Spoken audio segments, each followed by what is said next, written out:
Hello guys, आज मैं explain करने वाला हूँ फिरियोसा को, एक ऐसी शानदार मूवी जो हमें हमारे दर्दनाक भविष्य की कहानी दिखाती है, जहाँ इंसानों ने परमाणु बम का बेजा इस्तेमाल करके अपनी ही दुनिया को बर्बाद कर दिया है, जिससे हमारी दुनिया पूरी तरह से झुलस चुकी है। हरियाली और पानी का तो नामो निशान मिट चुका है और खाने की कमी इंसानों को एक दूसरे को खाने पर ही मजबूर कर रही है। इसीलिए ये मूवी इस सवाल के साथ शुरू होती है कि जब दुनिया हमारी आंखों के सामने दम तोड़ रही हो तो भला हम उसकी बेरहमी के सामने कहां तक टिक पाएंगे। मूवी की शुरुआत में हम देखते हैं कि इस बंजर दुनिया के बीच एक छोटी सी जगह है जहां पर हरियाली है और यहां के लोग दुनिया से छिपकर जिंदगी बिताते हैं। तभी फिरियोसा सरहद पर फल तोड़ते हुए कुछ लोगों को देखती है, इसीलिए वो इनके करीब जाती है और इनकी गाड़ियों के पाइप काटने लगती है। पर तभी ये लोग उसे देख लेते हैं और ये लोग फिरियोसा को पकड़ लेते हैं। पर फिरियोसा सीटी बजाकर सबको आगाह कर देती है, पर इसकी माँ अपने साथियों के साथ यहाँ आने लगती है, क्योंकि अगर ये लोग यहाँ से निकल गए तो सबको इस जगह के बारे में बता देंगे। इसीलिए फिरियोसा की माँ अपनी साथी के साथ इनके पीछे जाती है और ये लोग अथाह रेगिस्तान में पीछा करके एक को मार गिराते हैं।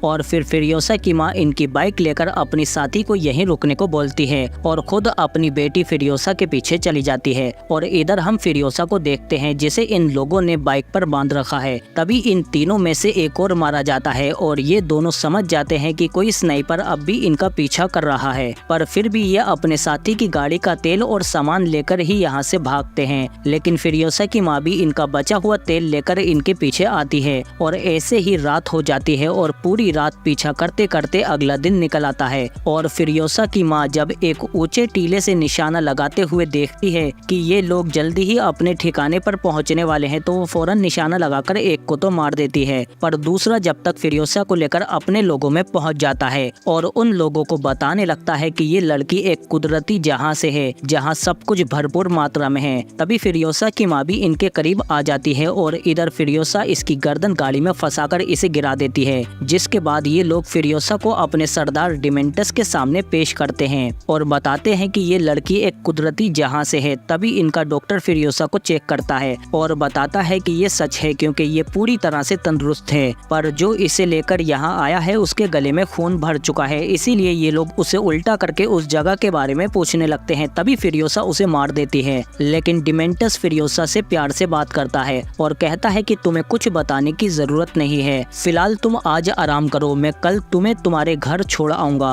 और फिर ये अपनी लेडी से कहता है कि इसे ले जाओ और अच्छे से ख्याल रखो इसका। और इधर हम फिरियोसा की माँ को देखते हैं जो रेतीले तूफान में छिपकर अंदर आने लगती है। और इधर जब ये फिरियोसा को तैयार कर रहे होते हैं तो तभी फिरियोसा की माँ एक दुश्मन को मार देती है और फिर दूसरे को मारकर सीधा अंदर घुस आती है। पर वो लेडी कहती है कि प्लीज मुझे मत मारो, मैं भी एक माँ हूँ, तुम इस बच्ची को ले जाओ, मैं किसी को कुछ नहीं बताऊंगी। इसीलिए फिरियोसा की माँ उस लेडी को छोड़कर यहाँ से चली जाती है, पर ये लेडी अपने साथियों को फौरन आकर बता देती है कि वो फिरियोसा को लेकर भाग गई है। इसीलिए ये लोग जब उस पर गोली चलाते हैं तो उससे पेट्रोल में आग लग जाती है, पर फिरियोसा की माँ जल्दी ही गाड़ी से उतरकर आग को बुझाने लगती है और फिर यहाँ से भाग जाती है। पर अब डिमेंटस किसी भी हाल में इनका पीछा नहीं छोड़ेगा। और इधर फिरियोसा की माँ देखती है कि पेट्रोल भी अब ज्यादा नहीं बचा है, इसीलिए वो अपनी बेटी को एक बीज देती है और उससे कहती है कि तुम यहाँ से भाग जाओ, मैं उन लोगों को रोकने की कोशिश करती हूँ, मुझसे वादा करो कि तुम हरी घाटी जरूर पहुँचोगी और उसकी रक्षा करोगी। और फिर फिरियोसा के जाने के बाद उसकी माँ दुश्मनों को रोकने की कोशिश करती है, पर डिमेंटस कहता है कि घूम कर जाओ और उसे घेर लो। और जल्दी ही ये लोग उसे घेर कर पकड़ लेते हैं। इसके बाद ये उसे पेड़ से लटका देते हैं और इसीलिए फिरियोसा भी अपनी माँ के पास आ जाती है और ये इसकी माँ को तड़पाने लगते हैं कि बता वो कुदरती जहाँ कहाँ है। और ये फिरियोसा से भी पूछते हैं कि बताओ हम तुम्हारी माँ को छोड़ देंगे, पर फिरियोसा की माँ मर जाती है लेकिन बताती नहीं है और ना ही फिरियोसा बताती है। और फिर ऐसे ही काफी वक्त बीत जाता है और एक दिन हम देखते हैं कि डिमेंटस एक गद्दार को पकड़ लेता है और उसे सजा देने के लिए उसके साथियों से ही उसे चारों तरफ से खिंचवाने लगता है और ये सब फिरियोसा को दिखाता है। लेकिन फिरियोसा अपनी आंखें बंद नहीं करती और ना ही इसे हरी घाटी के बारे में बताती है, क्योंकि अगर इन वहशियों को हरी घाटी के बारे में पता चल गया तो ये उस जगह को भी पूरी तरह से बर्बाद कर देंगे। और तभी हम देखते हैं कि डिमेंटस के लोग उस गद्दार को चारों तरफ से खींचकर 4 टुकड़ों में बांट देते हैं। इसके बाद डिमेंटस रात को वहीं पर रुकता है और इसने फिरियोसा को अपने साथ ही कैद कर रखा है। और फिर अगली सुबह होते ही ये फिर से हरी घाटी की तलाश में निकल जाता है और ये अपनी सेना का विशालकाय काफिला लेकर अथाह रेगिस्तान में उसकी तलाश करता रहता है। पर तभी एक दिन इसे आसमान में एक लाल सिग्नल दिखता है, इसीलिए डिमेंटस अपना काफिला लेकर उसकी ओर मुड़ जाता है। लेकिन जब ये उस सिग्नल के पास आते हैं तो वहाँ इन्हें एक आदमी मिलता है, जिससे डिमेंटस पूछता है कि क्या तुम कुदरती जहाँ हरी घाटी से हो, जहाँ पर हर चीज मौजूद है, खाने के फल, पानी, सब्जियाँ, सब कुछ। पर यह आदमी कहता है कि मैं उस जगह के बारे में तो नहीं जानता, पर जहाँ से मैं आया हूँ वहाँ पर भी भरपूर पानी मौजूद है और उस जगह का नाम है अर्श किला। पर इनमें से एक बेवकूफ सिग्नल को जमीन पर ही चला देता है, जिससे डिमेंटस खुश हो जाता है और कहता है कि हमें अर्श किले की तरफ ले चलो। पर इनके आने से वहाँ के आम लोग जमीन के अंदर घुसने लगते हैं, क्योंकि ये लोग खाना न मिलने की वजह से बहुत कमजोर और बुरी हालत में हैं। लेकिन ये जगह कोई आम जगह नहीं है, क्योंकि इस अथाह रेगिस्तान में सिर्फ 3 ही जगहें रहने के लायक हैं। अर्श किला जहाँ पानी और कुछ फल हैं, डीजलगढ़ जहाँ पर भरपूर मात्रा में डीजल है, और बुलेट बाग जहाँ पर भरपूर मात्रा में गोलियां, बंदूक और गोला बारूद मौजूद है। और इन तीनों जगहों की चीजें ही इस बेरहम रेगिस्तान में जिंदा रहने के लिए जरूरी हैं। और डिमेंटस इनमें से ही एक अर्श किले पर आया है, लेकिन यहाँ पर पहले से ही आमरन जू का राज है। पर फिर भी डिमेंटस इन लोगों को धमकाने लगता है और कहता है कि तुम्हारा सरदार कौन है, सामने आए, मैं उसे लड़ने की चुनौती देता हूँ, क्योंकि उसे हराने के बाद मैं इस जगह पर हुकूमत करूंगा और मेरी सल्तनत में तुम लोगों को भरपूर खाना मिलेगा और हर तरफ खुशहाली होगी। लेकिन इस बार डिमेंटस ने अपनी औकात से बड़ा चैलेंज कर दिया है, क्योंकि तभी इनके सामने यहाँ का सरदार आमरन जू आ जाता है और इसके बेटे स्क्रोटस और रिक्टस कहते हैं कि आज तू मरेगा। और तभी आमरन जू के एक इशारे पर इसके सैकड़ों आदमी इन पर हमला कर देते हैं, जिसमें डिमेंटस के काफी लोग मारे जाते हैं और ये लोग बड़ी बड़ी क्रेनों से इनकी गाड़ियां भी उठाने लगते हैं। तभी डिमेंटस देखता है कि ये लोग फिरियोसा की गाड़ी को भी उठा ले जा रहे हैं, पर डिमेंटस आकर उसे पकड़ लेता है और फिरियोसा को वहाँ से निकालकर अपने साथ ले जाने लगता है, क्योंकि इन लोगों को अपनी जान बचाने के लिए यहाँ से भागना पड़ता है। पर डिमेंटस इतनी आसानी से हार मानने वालों में से नहीं है, इसीलिए वो अर्श किले से दूर आमरन जू के डीजलगढ़ पर घात लगाकर बैठ जाता है। और जैसे ही आमरन जू के ट्रक वहाँ से डीजल भरकर बाहर आते हैं तो इसके लोग उस पर हमला कर देते हैं। और फिर डिमेंटस कहता है कि जब किस्मत लात मारे तो उस लात को ही काट दो। इसीलिए ये इस तेल को लेकर नहीं जाता, बल्कि अपने आदमियों के ऊपर सफेद लेप लगाकर उन्हें आमरन जू के आदमियों जैसा बना देता है और उन्हें वापस ट्रक लेकर डीजलगढ़ की तरफ भेज देता है और पीछे से उन पर हमला करने लगता है, ताकि डीजलगढ़ के सरदार को लगे कि उसके डीजल पर हमला हो रहा है और वो दरवाजा खोल दे। लेकिन यहाँ का सरदार इतना बेवकूफ नहीं है, वो समझ जाता है कि ये कोई नौटंकी है। लेकिन तभी डिमेंटस अपने लोगों पर असलियत में ही हमला करने लगता है और उन्हें मारने लगता है, जिससे डीजलगढ़ के सरदार को यकीन हो जाता है कि यह हमला असली है। इसीलिए वो अपने ट्रक को बचाने के लिए दरवाजा खोल देते हैं। पर तभी ट्रक में छिपे लोग निकलकर दरवाजे खुलवा देते हैं और डिमेंटस का लश्कर अंदर आकर डीजलगढ़ पर कब्जा कर लेता है। और फिर इसका आदमी अर्श किले पर डीजलगढ़ के सरदार की उंगली आमरन जू को भेज देता है कि डिमेंटस सौदा करना चाहता है। इसीलिए आमरन जू इसे अपने पास बुला लेता है। पर डिमेंटस अपने साथ डीजलगढ़ के सरदार को भी लाता है और इनसे कहता है कि हम डीजलगढ़ में बॉम्ब लगा कर आए हैं, जिसका कोड हमारे पास है। अगर हम यहाँ से 1 घंटे में नहीं लौटे तो पूरा डीजलगढ़ उड़ जाएगा और तुम्हें कभी तेल नहीं मिलेगा। जिसके बाद डिमेंटस सौदा करता है कि अब से डीजलगढ़ पर मेरी हुकूमत रहेगी, मैं वहाँ राज करूंगा और तेल के बदले में मुझे तुमसे 2 गुना खाना और पानी चाहिए। तभी रिक्टस और डिमेंटस की हाथापाई में डीजलगढ़ का सरदार मारा जाता है। पर तभी आमरन जू का ध्यान फिरियोसा की तरफ जाता है और वो कहता है कि ये बच्ची कौन है, जिस पर डिमेंटस कहता है कि ये मेरी बेटी है और जब से इसकी माँ मरी है इसने एक अल्फाज नहीं बोला। पर तभी फिरियोसा इसे बता देती है कि ये मेरा बाप नहीं है और इसने मेरी माँ को जिंदा जला दिया। जिस पर आमरन जू कहता है कि सौदा पक्का हुआ,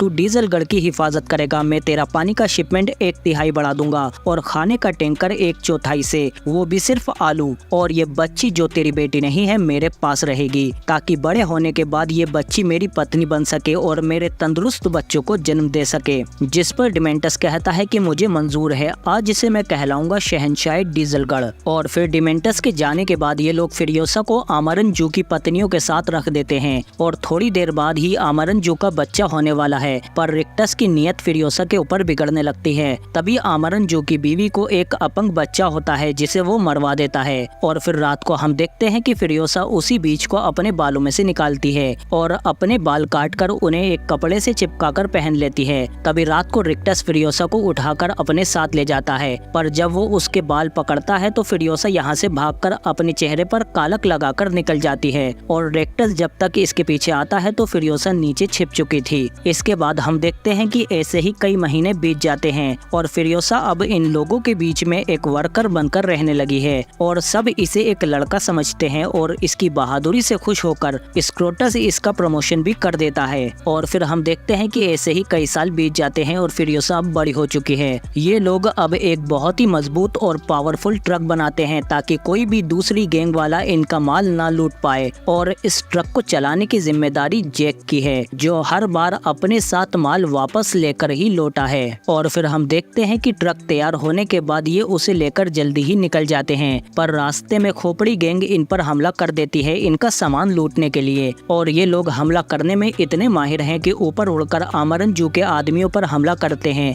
जिससे इनके काफी आदमी मारे जाते हैं। इसी बीच हम देखते हैं कि फ्यूरियोसा भी इस ट्रक के नीचे छिपी हुई थी। तभी दूसरा इंजन बंद हो जाता है, जिसे चालू करने के लिए जैक का साथी नीचे जाता है और बाकी लोग ट्रक पर चढ़कर उसकी हिफाजत करते हैं, पर ये लोग पैराशूट की मदद से फिर इन पर ऊपर से हमला करना शुरू कर देते हैं, जिसमें जैक का साथी मारा जाता है। अब फ्यूरियोसा को ही इंजन ठीक करना होगा, पर ये लोग उस पर भी हमला कर देते हैं, लेकिन तभी ऊपर वाला साथी इसे बचा लेता है, जिसके बाद फ्यूरियोसा जल्दी ही इंजन के पास जाकर उसे ठीक कर देती है, जिससे ट्रक की स्पीड बढ़ जाती है। पर अब खोपड़ी गैंग ट्रक पर चढ़ने लगी है और ये ट्रक पर हमला करके उसे चारों तरफ से घेरना शुरू कर देते हैं। जैक कुछ दुश्मनों को तो मार गिराता है, पर इसके बाकी साथी मारे जा चुके हैं। तभी फ्यूरियोसा का बम लेकर एक आदमी खुद को ही शहीद कर लेता है, जिसके बाद फ्यूरियोसा को ऊपर आते ही जैक देख लेता है, पर दुश्मन इनके ऊपर सवार थे, इसीलिए ये दोनों मिलकर उन्हें मारने लगते हैं। और कई सारे दुश्मनों को मारने के बाद भी कुछ दुश्मन बच जाते हैं, पर इनमें से एक को फ्यूरियोसा क्रेन की मदद से गिरा देती है।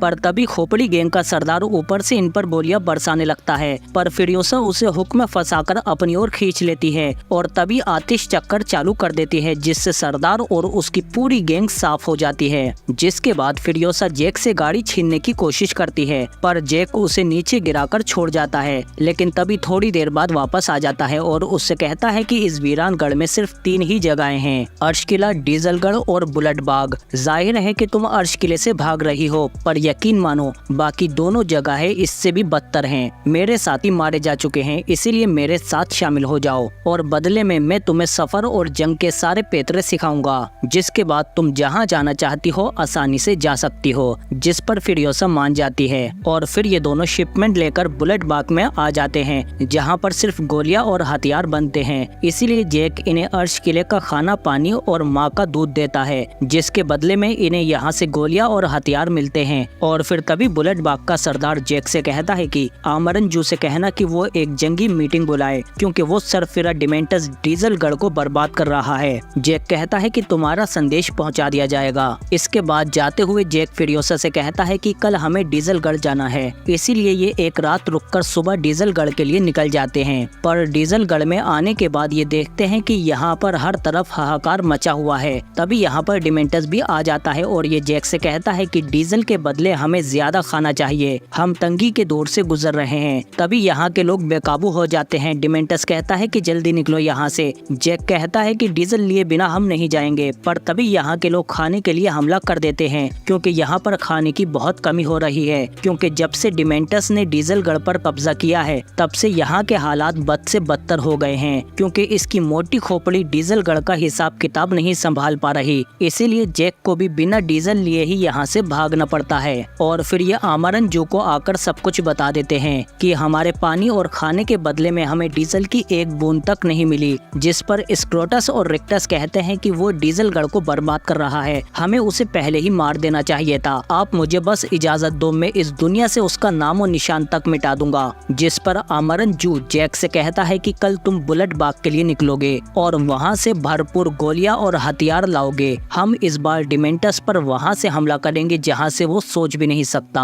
इसके बाद जैक फ्यूरियोसा की मरहम पट्टी करता है तो हमें पता चलता है कि ये दोनों एक दूसरे से प्यार करने लगे हैं। इसीलिए फ्यूरियोसा जैक को अपनी माँ का दिया हुआ बीज दिखाती है और इसे हरी घाटी के बारे में बताती है कि हम यहाँ से भागकर वहीं हरी घाटी पर जाएंगे। इसीलिए अगले दिन जैक और फ्यूरियोसा बुलेट बाग के लिए निकल जाते हैं और रेगिस्तान का लंबा सफर तय करके जल्दी ही बुलेट बाग पहुंच जाते हैं। पर यहाँ पर ये देखते हैं कि डिमेंटस ने पहले ही बुलेट बाग पर हमला करके उस पर कब्जा जमा लिया है। फ्यूरियोसा तो बाहर निकल जाती है पर जैक का अंदर फंस जाता है, इसीलिए वो इन लोगों को मारते हुए ट्रक लेकर अंदर की तरफ चला जाता है और दुश्मनों को मारते हुए डिमेंटस की तरफ बढ़ने लगता है। और इधर फ्यूरियोसा भी इसकी मदद के लिए अंदर आ जाती है और जैक को बचाने के लिए दूर से ही शूट करने लगती है, जिसकी वजह से डिमेंटस फंस जाता है। पर तभी डिमेंटस अपने आदमी की आड़ से फ्यूरियोसा पर हमला कर देता है, जिसके बाद जैक उस टावर को ही गिरा देता है जिसमें डिमेंटस लटक जाता है। पर इसमें जैक का ट्रक भी नीचे गिरने लगता है, लेकिन तभी फ्यूरियोसा उसे बचा लेती है और फिर ये दोनों मौका मिलते ही फौरन यहाँ से भाग जाते हैं। पर तभी डिमेंटस के साथी भी इसे बचा लेते हैं और डिमेंटस इन दोनों के पीछे आने लगता है और काफी पीछा करने के बाद आखिरकार डिमेंटस इन दोनों के करीब पहुंच ही जाता है और इसी बीच फ्यूरियोसा का हाथ भी कुचल जाता है और तभी डिमेंटस इनकी गाड़ी को ठोक देता है, जिसके बाद वो इन दोनों को जख्मी हालत में बाहर निकालता है और डिमेंटस इनसे कहता है कि बुलेट बाग अभी ही मेरे हाथ में आया था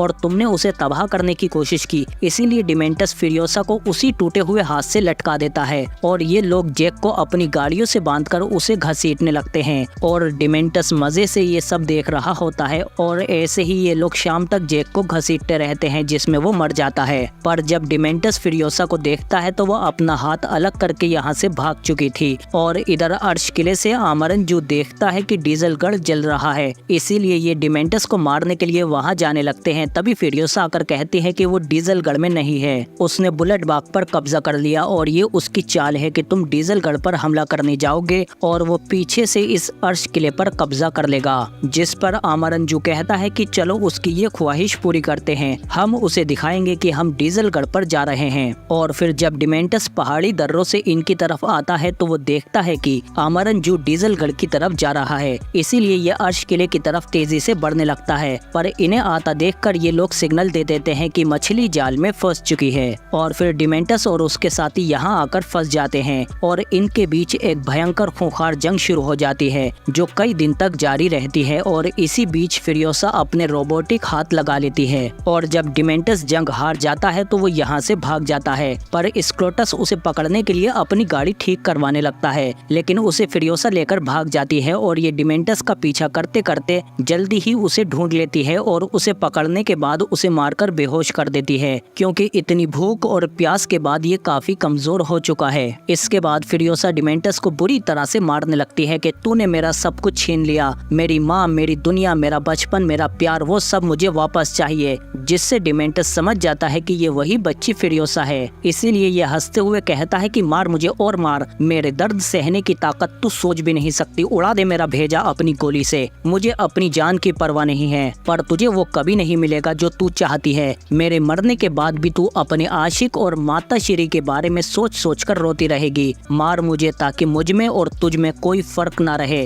क्योंकि हम दोनों ही एक जैसे हैं। लेकिन फ्यूरियोसा इसे अपने साथ घसीटकर अर्श किले में ले जाती है और वहाँ इसके अंदर ही अपनी माँ के दिए हुए बीज को उगा देती है, जो इसके शरीर से ही पोषण चूसता है और कीड़े हर रोज डिमेंटस को खाकर खत्म कर रहे हैं। आखिर फ्यूरियोसा का बदला इतना बेरहम और धीमा होगा किसने सोचा था। और इसी बदले के साथ ये मूवी यहीं पर खत्म हो जाती है। पर जाने से पहले भाई लोग वीडियो को लाइक और शेयर करो दबाकर, क्योंकि बहुत मेहनत लगती है, और साथ ही सब्सक्राइब करो हमें, क्योंकि इससे और भी अच्छी अच्छी वीडियो आने वाली हैं। हम मिलते हैं आपसे अगली वीडियो में।